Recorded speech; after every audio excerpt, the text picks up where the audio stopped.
Na semana passada, Pastor Paulo trouxe para nós uma palavra muito importante. E ele falou sobre a importância da família e dos cuidados que nós devemos ter com ela. Vocês se lembram? Mas hoje eu gostaria de abordar um outro aspecto da vida familiar. Eu gostaria de falar da importância da mesa. Sim, eu vou falar sobre a mesa. E você vai ver depois por que eu quero trazer esse assunto.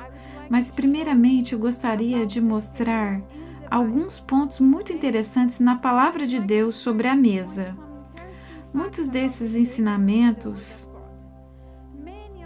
eu aprendi com uma pastora muito querida chamada Debbie Titus. E ela ama falar sobre família e também sobre a mesa. Ela fez uma pesquisa muito profunda sobre esse assunto e eu quero compartilhar algumas dessas pesquisas com vocês. Primeiro, a mesa, ela aparece pela primeira vez na Bíblia entre os móveis do tabernáculo. Quem aqui já ouviu falar sobre o tabernáculo? Sim, algumas pessoas. Então, eu vou explicar mais. Se você ler na sua Bíblia, você vai ver sobre esse lugar que o povo de Deus adorava a ele em Êxodos 25 a 27. Eu vou te dar um pouco de background para você entender. Até aquele dia, Deus não tinha um lugar na terra para se encontrar com o homem, mas ele decidiu, após tirar o povo de Israel do Egito, ele andou com eles pelo deserto e lá no deserto ele fez uma aliança com Israel. Então ele decidiu que ele iria se manifestar nessa tenda, que ela é chamada até de lugar de habitação. Você pode ver isso em Êxodos 25, 8 e 9. Então vamos ler. Diz assim, vamos ler juntos? E farão, todos juntos, e farão um santuário para mim, e eu habitarei no meio deles. Façam tudo como eu lhe mostrar, conforme o modelo do tabernáculo e de cada utensílio. Então, a maneira como foi construído, foi Deus quem decidiu, e ele foi mostrando para Moisés como ele gostaria que construísse. Eu não vou poder entrar em todos os detalhes, porque é muito para a gente estudar, mas eu vou te dar algumas explicações para que você possa estudar. Dentro do tabernáculo, o tabernáculo ele tinha uma cerca ao redor e no meio havia uma tenda. E dentro dessa tenda, ela era dividida por uma cortina bem pesada. E essa cortina era chamada véu. Ainda mesmo que fosse muito pesada, mas era chamada de véu. E por trás desse véu ficava um lugar chamado Santo dos Santos. E lá dentro ficava a Arca da Aliança. Você já ouviu falar sobre isso? Então, ali dentro, Moisés colocou a tábua dos 10 mandamentos. E aquele lugar era o lugar que só os sacerdotes entravam uma vez por ano, porque no dia do arrependimento. E ali ele orava pedindo perdão a Deus pelos pecados. Então eles tinham esse ritual todo ano, uma vez ao ano eles entravam ali dentro. Então agora nós vamos ver a imagem aqui. E até a gente aparecer, eu vou continuar falando, assim que aparecer eu explico mais. Então eles faziam isso todos esses anos, iam lá diante do Senhor. E depois, quando eles eles se estabeleceram em Israel, eles construiu o templo, Salomão construiu o templo para adorar ao Senhor ali. E então quando eles pecavam, eles iam lá e sacrificavam o animal e através desse sangue eles eram perdoados dos pecados. Mas uma coisa maravilhosa aconteceu. Foi por isso que Jesus veio. Porque a Bíblia diz que Jesus é o nosso Cordeiro e ele veio para carregar os nossos pecados. E até no dia da crucificação de Jesus, esse lugar, o Santo dos Santos, era algo inacessível para nós mortais. Mas no dia que Jesus morreu, agora nós temos a imagem, vocês estão vendo aqui, então, por detrás aqui da cortina ficava o Santo dos Santos. E aqui temos o sacerdote queimando o incenso, e eu vou explicar mais um pouco disso daqui a pouco. Então, aqui era o Santo dos Santos. E pode tirar agora a imagem, obrigada. Mas vamos entender uma coisa, o que Jesus fez? Até no dia da crucificação de Jesus, ninguém poderia entrar lá, no Santo dos Santos. Mas no dia que Jesus morreu na cruz, o sangue dele foi derramado. Daquele dia em diante, a gente não precisa mais do sacrifício de cordeiros para nos purificar. No dia que Jesus morreu, aconteceu uma coisa tremenda.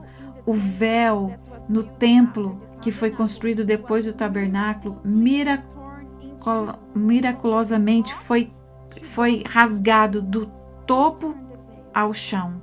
E quem foi que quebrou esse véu? Quem foi que rasgou esse véu? Foi Deus. Deus, ele rasgou o véu de cima a baixo, porque ele quer que nós possamos entrar no Santo dos Santos. E hoje nós podemos entrar na presença de Deus. Podemos entrar na sua presença, porque não existe mais esse véu ali. Não existe mais o templo também, mas nós não precisamos do templo, porque a Bíblia diz que nós somos o templo e o seu Espírito Santo habita em nós, amém? Então, aquela tenda foi só uma sombra para que nós pudéssemos entender o que Deus ia fazer através de Jesus Cristo. Mas eu quero falar um pouco mais sobre a mesa. Na outra parte da tenda, ela era chamada Santo Lugar. E lá havia 3 coisas. Havia o incenso, que simboliza as nossas orações. Havia também o candelabro, que simboliza o Espírito Santo. E também a mesa da propiciação. Vamos ver aqui a imagem de novo, só para a gente ver. Então a gente vê a mesa, a gente vê o altar de incenso e vemos o candelabro. Agora você tem um pano de fundo do que eu queria explicar, mas vamos mais fundo para entender sobre a mesa. Eu gostaria até de poder falar mais, mas é muita coisa. Então, a primeira vez que a mesa é mencionada na Bíblia foi em Êxodos 25, de 23 a 30. E vamos ler agora. Diz assim, no verso 23. Faça uma mesa de madeira de acácia com 90 centímetros de comprimento, 45 centímetros de largura e 70 centímetros de altura, revista de ouro puro e faça uma moldura de ouro ao seu redor. Faça também ao seu redor uma borda com largura de 4 dedos e uma moldura de ouro para essa borda. Faça 4 argolas de ouro para a mesa, prenda-as nos 4 cantos dela, onde estão os seus 4 pés. As argolas devem ser presas próximas da borda para que sustentem as varas usadas para carregar a mesa. Faça as varas de madeira de acácia, refegindo-as de ouro. Com elas se carregará a mesa. Faça de ouro puro os seus pratos, os recipientes para o incenso e as suas tigelas e as bacias nas quais se derramam as ofertas de bebidas. Coloque sobre a mesa os pães da presença, para que estejam sempre diante de mim. Então, Olha a imagem agora aqui da mesa. Então, esse é um dos modelos da mesa. Então, a mesa ela tinha esses paus para que pudessem ser carregados, porque eles mudavam de lugar em lugar, então eles precisavam desses paus para carregar. Mas o principal ponto da mesa é que tinha ali em cima dela 12 pães, e esses pães eram para os sacerdotes comerem diante do Senhor. Mas uma coisa muito interessante, essa mesa ela foi concebida por quem? Por Deus. Ele teve a ideia. E até aquele dia, no livro que eu comentei da Dev Titus, ela pesquisou muito e ela contou, ela descobriu isso. Não existia mesa como essa. Ninguém tinha uma mesa como essa. Talvez eles tinham mesas baixas, mas não mesas igual essa. E uma coisa muito interessante, até hoje, a altura da mesa que Deus desenhou é a mesma que a gente usa, a mesa que você tem na sua casa. É a mesma altura da teba que Deus, da mesa que Deus desenhou. As pessoas continuam usando a ideia que Deus deu. E para mim isso é maravilhoso. Então não foi Moisés que teve a ideia, foi a ideia de Deus. E ele só seguiu e obedeceu o que Deus mandou ele fazer. Pode tirar a imagem? Então, sobre essa mesa haviam 12 pães e uma jarra de vinho. E esses pães, eles deveriam ser trocados todos os sábados e deveriam ser comidos pelos sacerdotes na presença de Deus. Então eles tinham que entrar dentro da tenda e comer juntos o pão. Por que Deus queria que eles fizessem isso? Nós vamos entender mais sobre isso daqui a pouco. Mas vamos entender mais coisas que tinha em cima da mesa. Outra coisa que tinha em cima da mesa, tinha essas vasilhas de incenso. E é interessante que o incenso foi um dos presentes que os magos trouxeram para Jesus. E o incenso fala de Jesus como nosso sumo sacerdote. E ele é aquele que intercede por nós diante do nosso Pai Celestial. E ele nos assiste nas nossas dificuldades e fraquezas. Então, o significado daquela vasilha de incenso é que Jesus é aquele que intercede por nós. E também o pão que ficava sobre a mesa, quando a gente lê João 6,48, Jesus, ele chamou ele mesmo, eu sou o pão da vida. Então vemos aqui uma mesa desenhada por Deus e em cima da mesa os pães que simbolizam Jesus, vemos o incenso também que simboliza Jesus e vemos também o vinho. E precisamos entender algo. Quando Deus desenhou esse lugar, o tabernáculo, foi uma maneira dele ilustrar para as pessoas daquele tempo alguma coisa que vai acontecer hoje, quando Jesus viesse, na época que Jesus veio. Colossenses 2,17 fala assim: essas coisas são sombras do que haveria de vir. A realidade, porém, encontra-se em Cristo. Jesus é aquele que tem todo o significado. Tudo que aconteceu ali no tabernáculo apontava para Jesus. E quando a gente entende isso, a gente recebe salvação. E para clarificar algumas coisas que eu falei, a mesa do pão da presença, somente os sacerdotes poderiam comer. E eles deveriam comer no lugar da presença de Deus, porque lá era o lugar santo. O pão da presença, ele também era chamada de o pão que ficava à mostra. Então, nós vemos diferentes traduções para o nome desse pão. mas ele deveria sempre ser comido na presença de Deus. A mesa e o pão é uma expressão do desejo de Deus de ter comunhão, de ter relacionamento com o homem.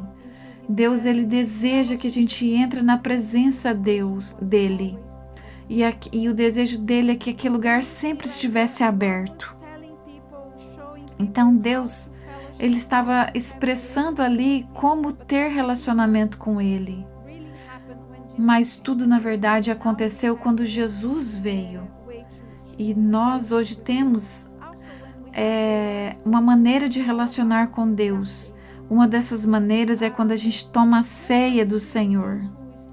E para aqueles que estudam a Bíblia, talvez vocês se lembram quando Abraão, o pai da fé, se encontrou com Melquisedeque, eles tiveram comunhão e comeram pão e beberam vinho.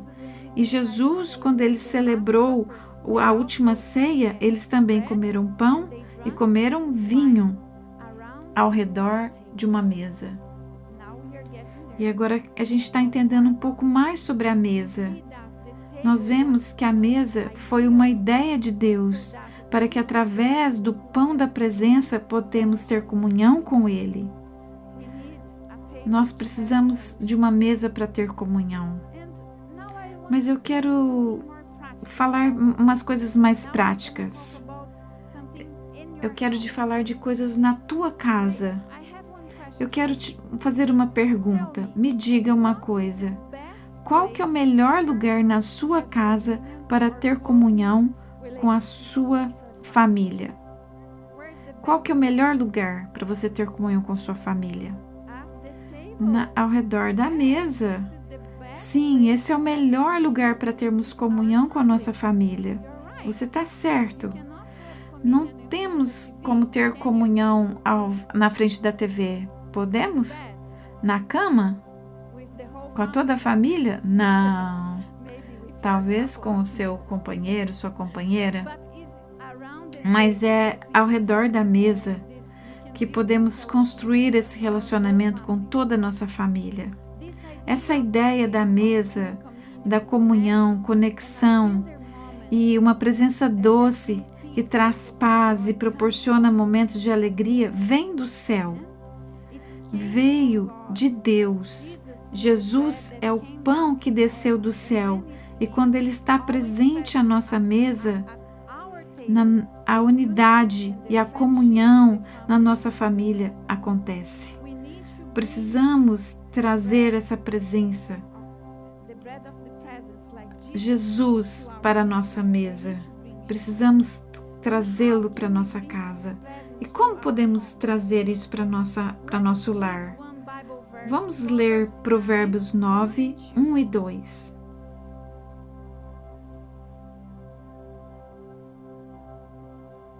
Provérbios 9, 1 e 2. Diz assim: a sabedoria construiu sua casa, ergueu suas 7 colunas.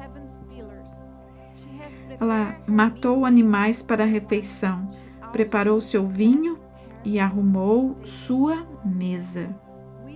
Sabedoria arrumou a mesa. Se você é sábia, você vai começar a arrumar a mesa na sua casa para a sua família. Eu gostaria de dar algumas ideias bem práticas para você. Eu creio que toda casa tem uma mesa, mas algumas casas, algumas famílias usam a mesa para pôr jornal, revistas, trabalham sobre a mesa, mas eles não têm, às vezes, refeições à mesa. Mas como podemos fazer isso? Uma sugestão que eu gostaria de dar para você: limpe a sua mesa de toda essa bagunça. Se você só tem uma mesa na sua casa, se você tem que trabalhar nessa mesa, ache uma caixa e coloque todo o seu trabalho nessa caixa. E aí, coloque um forro bem bonito. Pega uma louça bonita, talvez aquela que você esconde lá no seu armário para visitas especiais.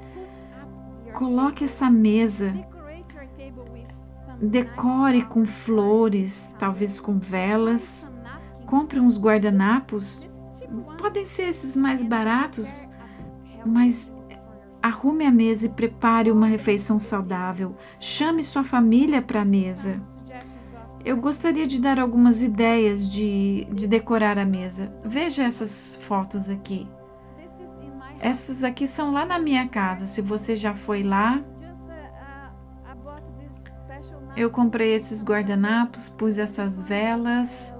Esse aqui foi o ano passado, aniversário da Alicia. Colocamos umas flores sobre o guardanapo. Nada muito chique, mas muito legal. Você gostaria de sentar nessa mesa? Sim. Um de cada vez eu vou convidar, mas não tem como chamar todos. Mas amamos receber pessoas na nossa casa. Mas eu gostaria de compartilhar com você algumas pesquisas que essa senhora fez. E uma das pesquisas que ela fez diz assim: foi revelado que experiências positivas é mais significante para o desenvolvimento emocional das crianças dentro do lar. Em 1997, a Associação Psicológica Americana publicou um estudo ilustrado o papel crucial da família em família de adolescentes. A pesquisa descobriu que os adolescentes bem ajustados, aqueles com melhor relacionamento com amigos, mais motivação acadêmica e pouca ou nenhuma problema com drogas e depressão, jantam com a família numa média de 5 dias por semana. Você vê a diferença? Porque esses jovens, esses adolescentes, porque eles têm tempo com a família, os pais conversam com eles foram descobrindo que essas crianças estavam indo bem porque a família se sentava ao redor da mesa e comiam junto, pelo menos 5 vezes na semana. Você sabe quantas refeições normalmente a gente tem por semana? Normalmente 21, se você toma café, almoço e janta. Normalmente você tem 21 refeições. Sim, refeições. Mas eu creio que você pode ter pelo menos 5 vezes com sua família toda. Eu me lembro uma época quando a gente morava no Brasil, o Márcio trabalhava 12 horas por dia, ele não conseguia vir para o almoço, mas nós decidimos que a gente jantaria junto, porque nossas filhas estavam sentindo falta deles. Então a gente se organizou para que pudéssemos ter janta junto quando ele estava lá. Podemos planejar, organizar de tal maneira que vão sentar junto com os filhos ao redor da mesa. É na casa que o nosso coração é formado. Se você quer ensinar seus filhos sobre amor, sobre respeito, você faz isso ao redor da mesa, na sua casa. Não espere que a escola vá ensinar isso para os seus filhos.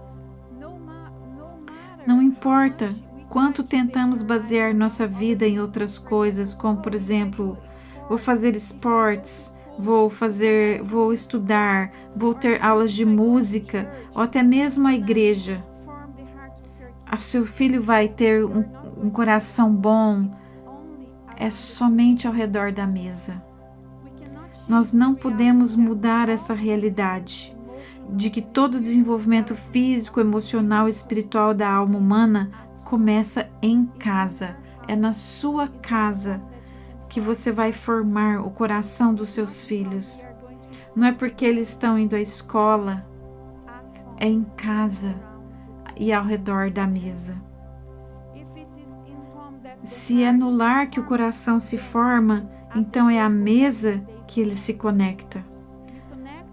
Você conecta o coração dos seus filhos na mesa. À mesa experimentamos o pão da presença, a presença redentora de Jesus que fortalece nosso casamento, une a família e alimenta o coração. Porque quando a gente ora, a gente se junta ao redor da mesa, a gente chama Jesus para estar ali, a gente traz a presença dele e aí a gente é curado. E eu creio, meus queridos, que o inimigo tem um alvo. Ele diz assim: já que eu não posso levar aqueles que verdadeiramente conhecem a Cristo a negá-lo, eu vou deixá-los tão ocupados que eles não se assentem mais à mesa, onde habita a presença redentora de Jesus. Eu estava ouvindo um testemunho e essa pastora, ela contou que o casamento dela foi destruído e eles divorciaram. E à medida que ela foi ouvindo a pregação sobre a mesa, ela entendeu que a principal razão do divórcio dela é porque eles se envolveram tanto com a igreja. Eles eram pastores, eles eram tão ocupados com a igreja, trabalhando para Deus, que eles deixaram a família para trás. Eles não estavam gastando tempo junto, ela não estava cozinhando mais em casa, ela estava deixando seus filhos comer o que eles quisessem. Ela vinha tarde para casa, não jantava mais com a família. Ela não ia dormir no mesmo horário que o marido. E aí o relacionamento foi quebrando. E a família dela se dissolveu totalmente. Isso foi muito triste. Satanás tem essa estratégia. Ele quer dividir as famílias, porque ele sabe que uma família fraca faz uma igreja fraca e também uma nação fraca. As nossas filhas são bombardeadas por palavras depreciativas, negativas, e é na mesa que nós podemos criar esse lugar de cura, onde a gente ouve como foi o dia deles, onde a gente afirma a identidade deles, onde a gente pode olhar nos olhos deles e dizer: você não é fraco, você é capaz. Podemos dizer para ele: você não é feio, você é lindo. Você consegue, porque nós estamos aqui com você. Se você para de ouvir seus filhos e não vê o que eles estão passando, eles vão continuar sofrendo. E o melhor lugar para ouvi-los é ao redor da mesa, nas nossas casas, quando estamos juntos.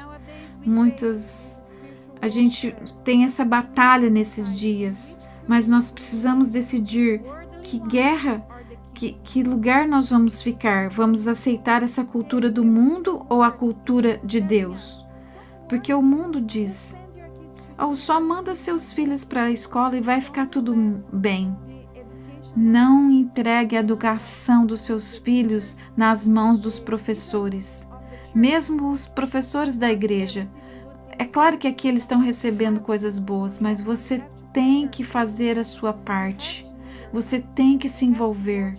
Você tem que cuidar dos seus filhos, porque estamos lutando contra muitos inimigos. E talvez você nunca pensou nesse versículo dentro desse contexto. Salmo 23, 5. Salmo 23, 5 diz assim: preparas uma mesa perante mim, na presença dos meus inimigos.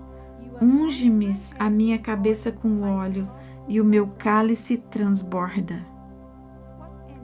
Quais são seus inimigos? São essas lutas que sua família estão enfrentando. Você precisa trazer esse inimigo para a mesa e você precisa encará-lo. Se os seus filhos estão se sentindo fracos, traga isso para a mesa, fale sobre isso, ore por eles, diga a verdade para eles. Não deixe eles acreditarem em mentiras, ministre ao coração deles. Vamos preparar a mesa na presença dos nossos inimigos, encará-los e vencê-los. Amém? Hoje, as famílias não se sentam mais à mesa. Eles sentam na frente da TV, ou pior ainda. Para mim isso é pior, porque não é mais a TV, é uma tela pequenininha. e cada um assiste o que quer. As pessoas não conversam mais. Eles não têm mais diálogo. Nós precisamos conversar, precisamos desligar a TV, deixar o telefone de lado e precisamos nos alegrar quando estamos juntos como família. Não existe mais conversa, não tem mais comida saudável. As pessoas dizem, não tem tempo. Elas preferem passar num takeaway, ir num restaurante, cada um escolher sua comida. Eu não estou falando que comer assim é errado, não estou dizendo isso, mas o problema é, não estamos mais dando prioridade para a família e para a nossa saúde. De vez em quando tudo bem, mas todo dia, cuidado.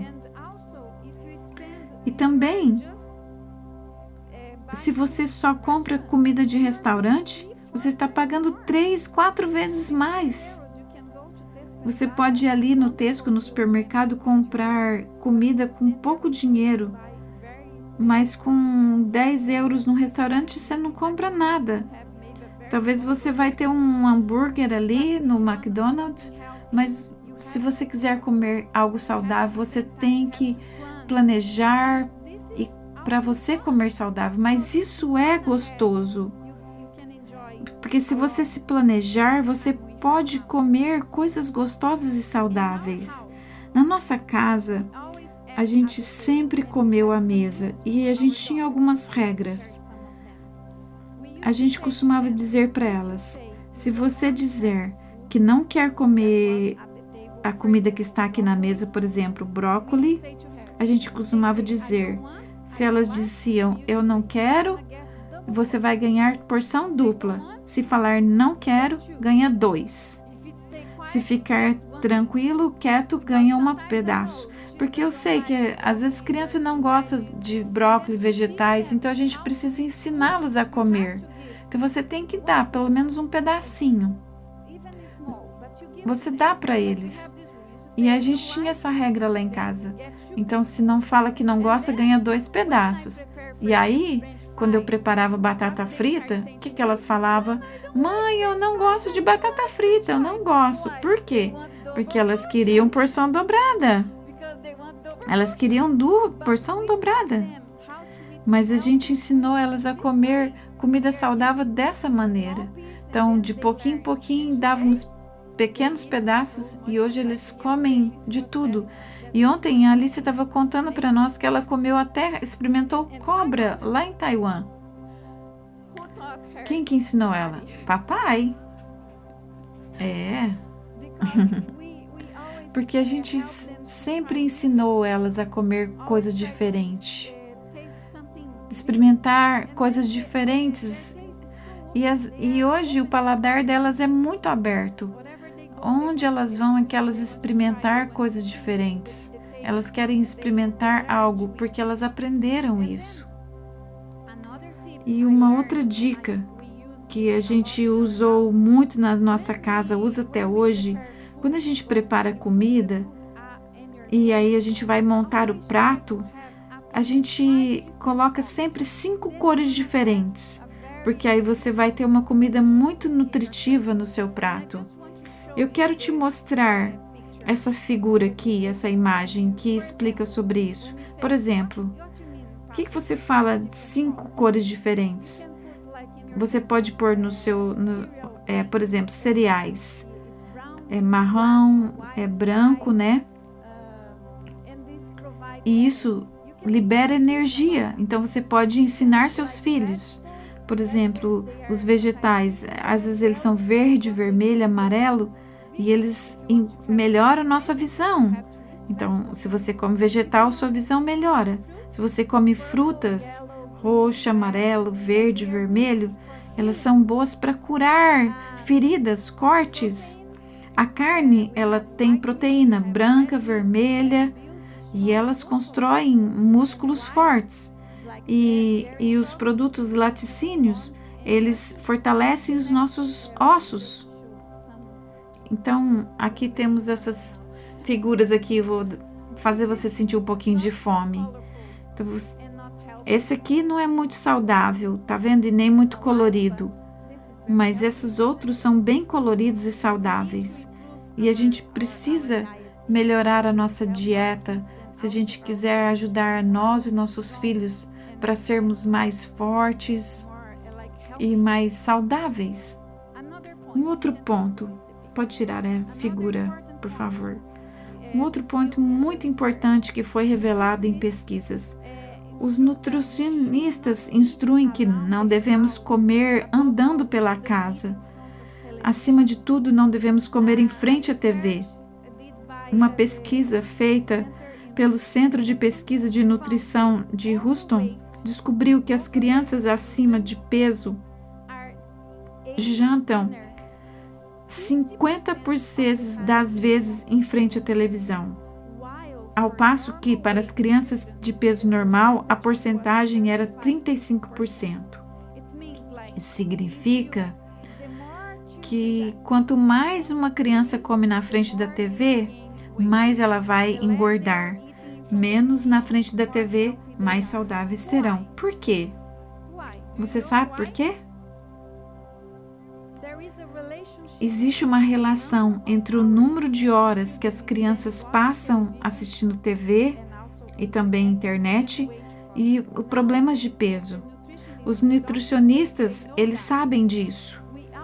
E sabemos também que as pessoas que assistem TV enquanto comem, elas tendem a perder a sintonia com os indícios naturais de fome e saciedade. Se você come, mas sem prestar atenção porque você está assistindo TV ou talvez até no seu celular, você não percebe quando você está cheio. Se você quer saber quando você está satisfeito, você precisa prestar atenção, você precisa estar atento ao que você está comendo. Então é por isso que as pessoas estão comendo demais, porque eles nem veem o que estão comendo, porque estão só na frente da TV, só come, come, come. E talvez a sua família tenha dons valiosos que ainda não foram descobertos, porque vocês estão separados e distantes, porque vocês não estão juntos ao redor da mesa. Se você está tão ocupado fazendo, às vezes até o trabalho de Deus, servindo pessoas e ajudando os outros, mas Jesus faz-nos convite, lá em Apocalipse 3:20. Eis que estou à porta e bato. Se alguém ouvir a minha voz e abriu a porta, entrarei e cearei com ele, e ele comigo. Onde podemos jantar com Jesus? Ao redor da mesa. Você precisa estar com sua família ao redor da mesa. Isso não é só sobre comida. Isso não é só sobre comida. Eu não estou aqui para falar de nutrição. Eu quero te falar sobre mais. Tem muito mais quando sentamos ao redor da mesa.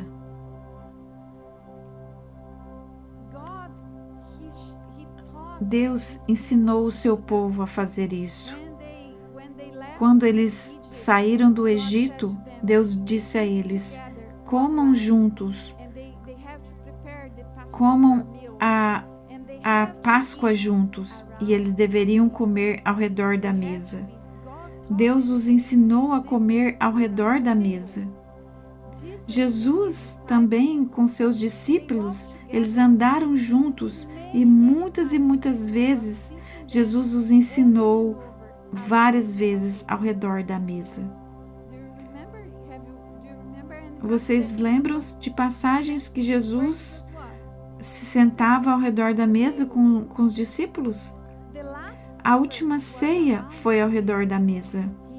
Ele também comeu com seus discípulos após sua ressurreição. E ele também nos aguarda nos céus para o quê? Para uma celebração, para uma festa? Você acha que essa festa vai ser andando? Não, nós vamos sentar ao redor de uma mesa com o Senhor. Amém? Apocalipse 19:9 diz isso. Então nós vemos do tabernáculo até o banquete do casamento do Cordeiro. A palavra de Deus está repleta de exemplos da presença divina à mesa, proporcionando intimidade e cura e nutrição espiritual. Portanto, vamos nos preparar para o encontro sobrenatural com o Senhor e preparar a nossa mesa. Quantos aqui se propõem a começar a arrumar as suas mesas para a sua família e preparar esse ambiente onde Jesus é o seu convidado especial? Quem aqui vai fazer isso? Amém. Nossas refeições devem ser momentos de nos ajuntarmos como família. Converse sobre o dia, ouçam uns aos outros. É na mesa que aprendemos a ouvir. Quando a gente está ao redor da mesa, um fala, o outro escuta. Não tem como falar todos juntos. É lá que a gente aprende a comer comidas diferentes, porque você tem que comer o que foi preparado. Não é eu vou preparar minha comida, outro prepara a sua. A mamãe prepara ou o papai prepara para toda a família. E aí todos comem o que está na mesa. Nós repartimos o que aconteceu, olhamos nos olhos uns dos outros, amamos uns aos outros. E também você está pensando, mas eu estou sozinho, eu não tenho família, eu moro sozinho. E eu te desafio, coma a sua mesa. Tenha prazer com sua comida, ore antes e jante com o seu amado, o seu rei, porque Jesus ele vai vir à sua mesa. Prepare a mesa, porque você merece jantar, ter uma refeição gostosa.